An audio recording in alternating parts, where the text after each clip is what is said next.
Hi buddies is Naveen voice over. புதுசாக சேனலை பார்க்குறவங்க சப்ஸ்கிரைப் பண்ணிக்கோங்க. ஆல்ரெடி பார்த்துட்டு இருந்த சைனீஸ் ட்ராமாவோட 4th எபிசோட் தான் பார்க்க போகிறோம். லூ சாங் ஃபூவோட ட்ரூப் அந்த பதவி ஏற்கிறதுக்காக அவங்க இடத்துக்கு போயிட்டு இருப்பாங்க. அப்போ அந்த பொண்ணுக்கு என்னதான் வருத்தமாக இருந்தாலும் அவளால் எதுவுமே செய்ய முடியாமல் இருக்கும். ஏன்னா அந்த தாய்ஹோவும் ஜாஹாவோ அப்புறம் யாங்ஹோ இவங்க ஏற்கனவே வழியை மறைச்சு நின்றுட்டு இருப்பாங்க. அதுக்கப்புறம் கதை 8 வருஷத்துக்கு முன்னாடி நடந்த அந்த இன்சிடென்ட் பக்கம் தான் பார்க்குறாங்க. அப்போ இதுக்கு முன்னாடி ராஜா இருந்திருப்பார்ல, அவர் இறந்து போயிருப்பாரு. அதே சமயம் பட்டத்து இளவரசர் இறந்து போயிருப்பாரு. அந்த நேரத்துல தாய்ஹோ தான் ராணியா இருந்திருப்பாங்க. இப்ப ராணியா இருப்பாங்களா, அவங்க தான் அப்ப மகாராணியா இருந்திருப்பாங்க. அடுத்ததா அரியணையில நான் தான் இருக்கணும் அப்படிங்கிற மாதிரி அவங்க நினைச்சிட்டு இருப்பாங்க. ஆனா அந்த விஷயம் அவ்வளவு ஈஸியா இருக்காது. ஏன்னா அரசவையில இருந்த பாதிக்கும் மேற்பட்ட அபிஷியல்ஸ் லீ செக்ட் அகாடமியை சேர்ந்தவங்க. அந்த அகாடமியோட ஹெட்டா இருந்தவர் நம்ம ஹீரோயினோட தாத்தா தான். அதனால அகாடமி மூடணும் அப்படின்னு சொன்ன ஐடியாவுக்கு அவங்க கடுமையா அப்ஜெக்ஷன் தெரிவிச்சாங்க. இந்த ஒரு காரணத்தினால பல உயர்தர குடும்பத்தை சேர்ந்தவங்க இவங்க பக்கம் நின்றுட்டு இருப்பாங்க. அதனால தாய்ஹோ நினைச்ச மாதிரி எதுவுமே செய்ய முடியாம போயிடுது. கோபத்தோட உச்சிக்கு போன அவ ஜெனரல் லோ கிட்ட சில பேர்ட்ட பனிஷ்மெண்ட் கொடுக்க சொல்லி ஆர்டர் போடுறான். அதுக்கப்புறம் லீ செக்டரோட அகாடமியில இருந்த பல பேர் காணாம போயிடுறாங்க.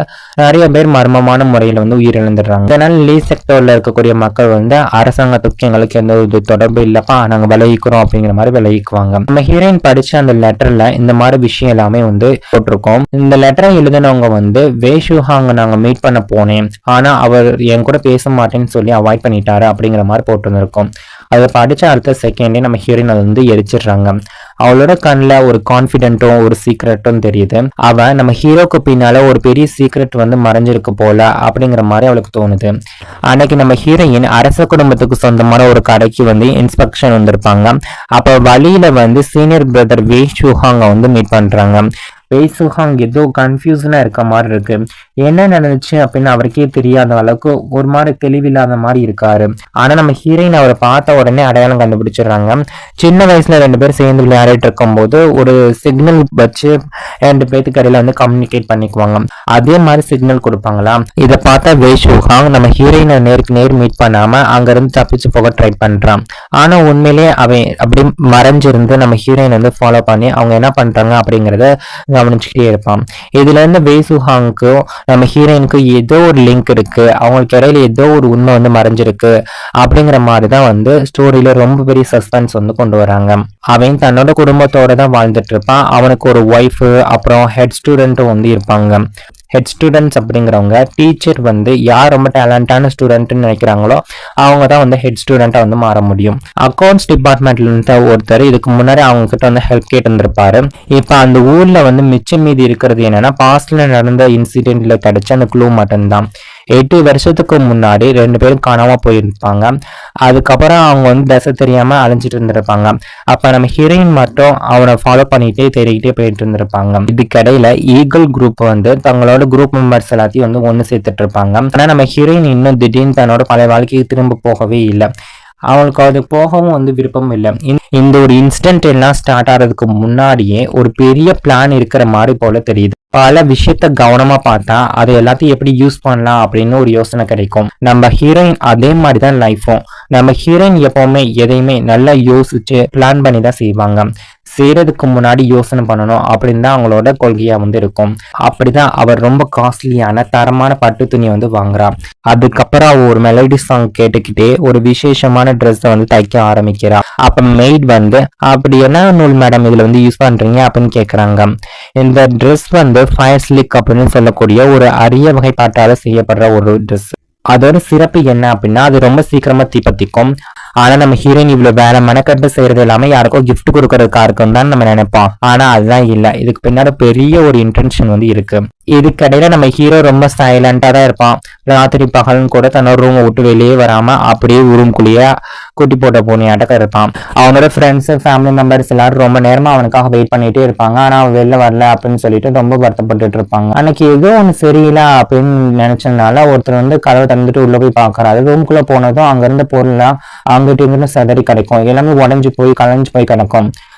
அதுக்கு நடுவில் நம்ம ஹீரோ மயக்கம் போட்டு கிடப்பான். அதை பார்த்தா அர்ஜுன் ரொம்ப ஷாக் ஆயிடுறான். உடனே டாக்டர் கூப்பிட்டு வர சொல்லி ஒரு ஆள் அனுப்பி விடுறான். அந்த சத்தம் நம்ம ஹீரோயின் ரூம் வரைக்கும் கேட்கும். அதை கேட்டா நம்ம ஹீரோயின் வந்து பதறி போய் ஓடி வந்து பாக்குறான்.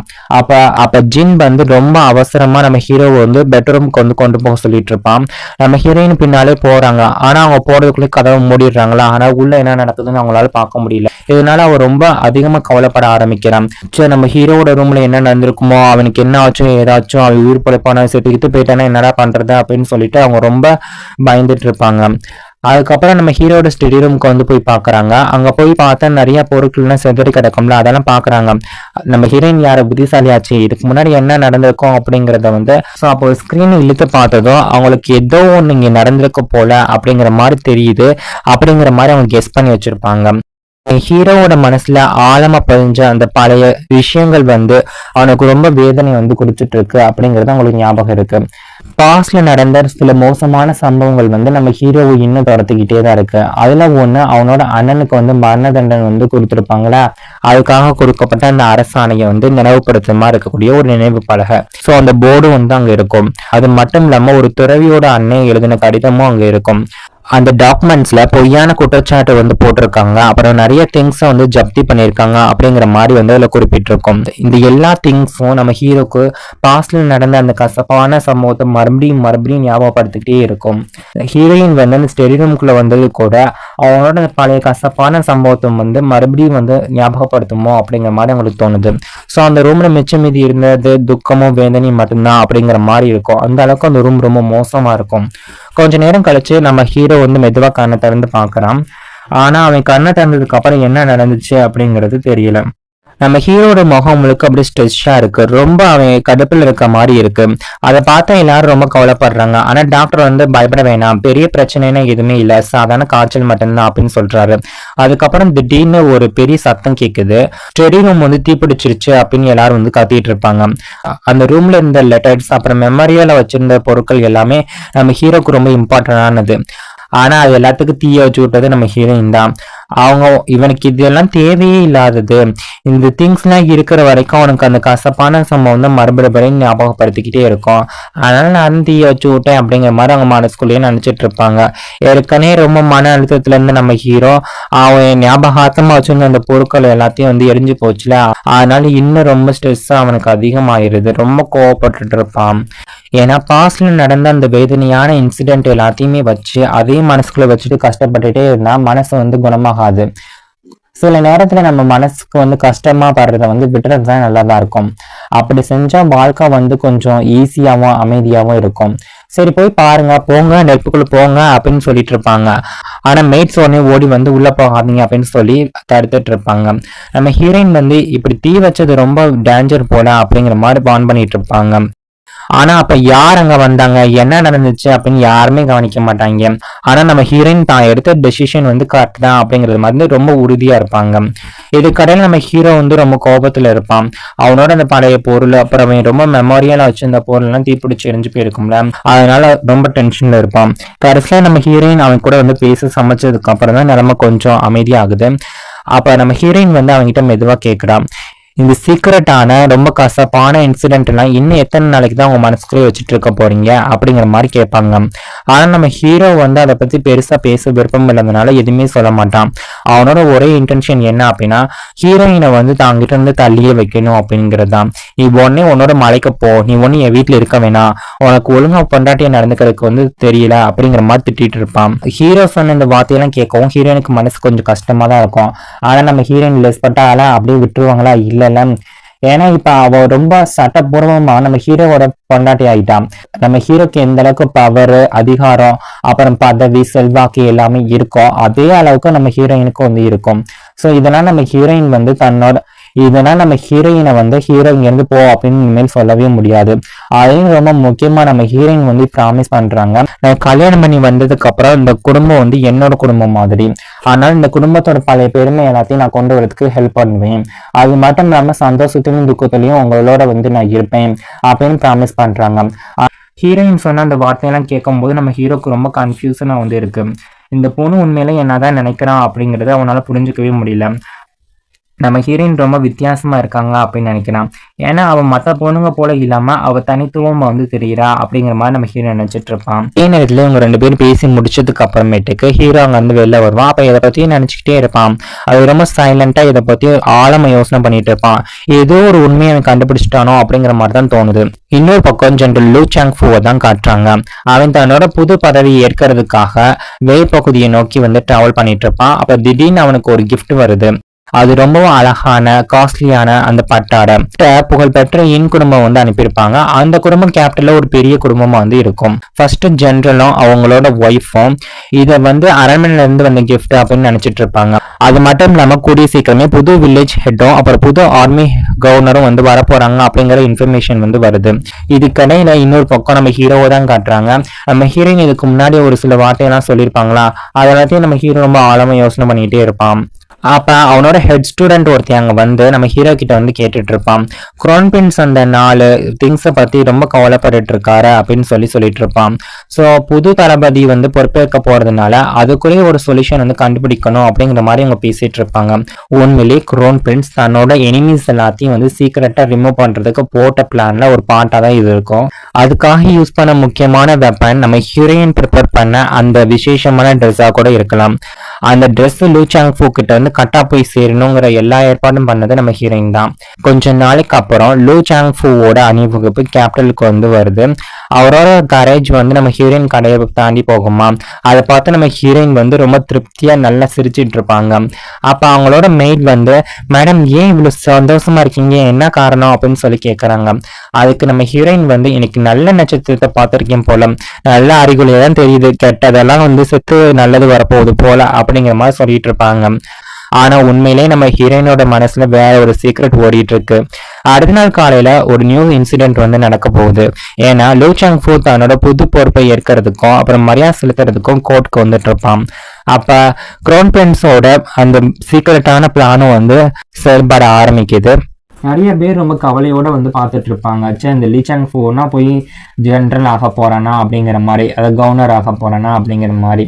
அந்த நேரத்துல லூ சாங் ஃபூ வந்து அந்த க்ரௌட்லாம் தாண்டி நடந்து வந்துட்டு இருப்பான். அவனை வாழ்த்துறதுக்காக நிறைய இம்பார்ட்டன்டான அஃபிஷியல்ஸும் பொண்ணுங்களும் அங்கே கூடியிருப்பாங்க. திடீர்னு ஒருத்தர் வேகமாக வந்து அவன் மேலே மோதிடுறாங்க. அடுத்த செகண்ட் லூ சாங் ஃபூ போட்டுருந்த அந்த ட்ரெஸ் மேலே வந்து தீப்பொறி வந்து பறக்குது.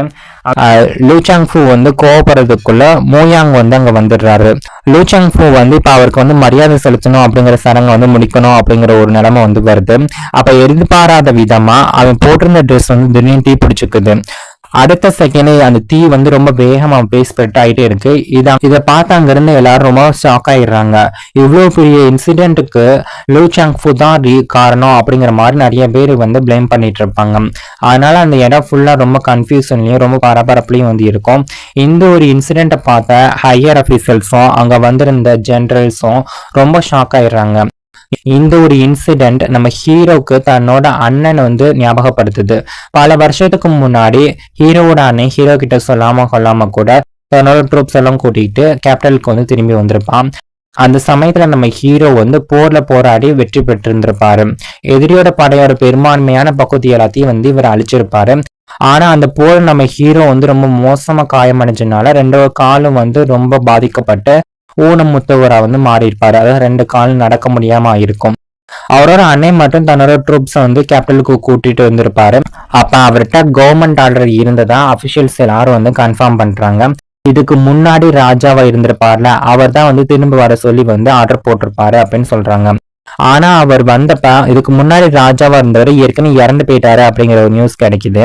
அந்த நேரத்துல மகாராணி வந்து ஆட்சி பொறுப்பை ஏற்றிருப்பாங்க. நம்ம ஹீரோவோட அண்ணனால தான் நிரபராதி அப்படிங்கறத நிரூபிக்க முடியாம போயிருக்கும். அதோட விளைவா அவனும் அவன் கூட லிங்க் ஆயிருந்த அந்த துறவிகளும் அப்ப நிறைய ஜெனரல்ஸும் வந்து சாகணும் அப்படின்னு மரண தண்டனைக்கு வந்து கொடுத்திருப்பாங்க. ஆனாலும் அவங்க எல்லாம் மரண தண்டனைக்கு ஆளாகிறாங்க. எல்லாரையும் குற்றவாளி அப்படின்னு அனௌன்ஸ் பண்ணி கேபிட்டலுக்கு வந்து கூட்டிட்டு போயிட்டு இருப்பாங்க. அந்த நேரத்துல நம்ம ஹீரோவோட சைட்ல நின்னவங்கள ஒருத்தவங்க நம்ம ஹீரோயினும். ஆப்போசிட் பார்ட்டி வந்து நம்ம ஹீரோவை உடனே கொல்லணும் அப்படின்னு பெட்டிஷன் போடுறாங்க. ஆனா நம்ம ஹீரோயின் உட்பட நிறைய பேர் வந்து அதுக்கு அப்ஜெக்ஷன் தெரிவிக்கிறாங்க. நாங்க எந்த விதத்திலையும் வந்து புரட்சி பண்ணவே இல்லை அப்படின்னு எல்லாரும் ஆர்கியூ பண்ணிட்டு இருந்தாங்க. என்னதான் இவங்க ஆர்கியூ பண்ணிட்டு இருந்தாலும் நம்ம ஹீரோவை போய் ஜெயில போட்டுருவாங்க. 6 மாசத்துக்கு மேல நம்ம ஹீரோ வந்து ஜெயில தான் இருப்பான். அப்ப ஜெனரல் லூ சாங்ஃபு வந்து தன்னோட ஆளை யூஸ் பண்ணி அவனை வந்து கடுமையா வந்து டார்ச்சர் பண்ணுங்க அப்படிங்கிற மாதிரி வந்து ரொம்ப டார்ச்சர் பண்ண சொல்லிடுவான்.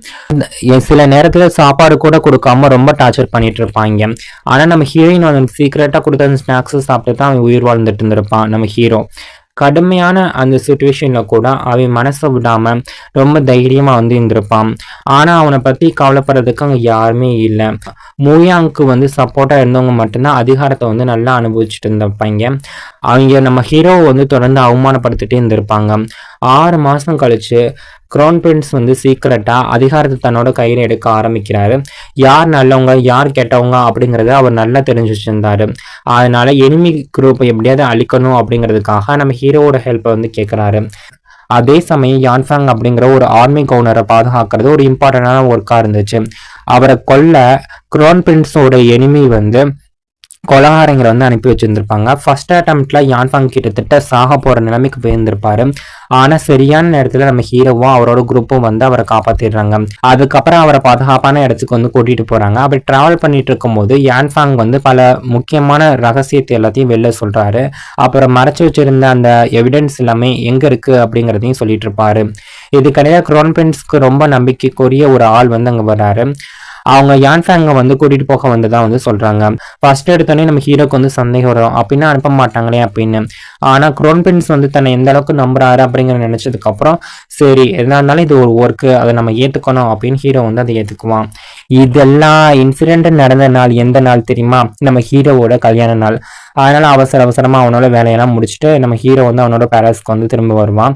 அங்க ஹீரோவை வந்து வெல்கம் பண்றதுக்காக ஒரு பெரிய அணிவகுப்பே நடந்துட்டு இருந்திருக்கும். நம்ம ஹீரோயின் ஏற்கனவே அங்க வந்து இருந்திருப்பாங்க. ஆர்ஜின் தான் எல்லா ஏற்பாடையும் பார்த்துட்டு இருந்திருப்பான். அப்ப நம்ம ஹீரோ வந்து ஸ்டெடி ரூம்ல உட்காந்துட்டு கல்யாணத்தை பத்தி கவலைப்படாத மாதிரி அப்படியே நடிச்சுட்டு இருந்திருப்பான். அவனுக்கும் அந்த கல்யாணத்துக்கு எந்த வித சம்மந்தமே இல்லை அப்படிங்கிற மாதிரி ஒதுங்கி இருந்த மாதிரி நின்றுட்டு இருப்பான். நாள் ஃபுல்லா அந்த புக்கை பார்த்து அப்படியே காப்பி பண்ணிட்டே இருந்திருப்பான். அந்த ஸ்டெடி ரூம்ல தான் நம்ம ஹீரோவும் ஃபர்ஸ்ட் டைம் ரொம்ப க்ளோஸா வந்து மீட் பண்ணியிருந்திருப்பாங்க. நம்ம அதுக்கப்புறம் நம்ம ஹீரோயின் 2 பேரும் கல்யாணமும் பண்ணியிருந்திருப்பாங்க. வெளியில ரொம்ப கோவமாவும் எரிச்சலாவும் நடந்துக்கிட்டாலும் நம்ம ஹீரோயினோட ஃபீலிங்ஸ் வந்து வேற மாதிரி இருக்கும். அவளோட நடிப்பும் ரொம்ப ரியலிஸ்டிக்கா வந்து இருக்கும். இன்னும் அந்த சீனை நினைச்சா மறக்க முடியாத அளவுக்கு வந்து இருக்கும். ஆனா இப்ப நம்ம ஹீரோயினோட ரெக்வஸ்ட் வந்து ரிஜெக்ட் பண்ணிட்டான். அதனால பழைய கதை தான் மறுபடியும் ஸ்டார்ட் ஆகுமோ அப்படிங்கிற மாதிரி ஃபீல் வருது. சரி, அடுத்து என்ன நடக்க போகுதுங்கிறத அடுத்த எபிசோட பார்த்து தெரிஞ்சுக்கலாம். நான் எக்ஸ்பிளைன் பண்ணது உங்களுக்கு பிடிச்சிருந்துச்சுன்னா மறக்காம சேனலை சப்ஸ்கிரைப் பண்ணுங்க, லைக் பண்ணி உங்க ஃப்ரெண்ட்ஸ் அண்ட் ஃபேமிலி மெம்பருக்கு ஷேர் பண்ணுங்க. மறக்காம கமெண்ட் செக்ஷன்ல கமெண்ட் பண்ணுங்க. தேங்க்யூ ஃபார் வாட்சிங்.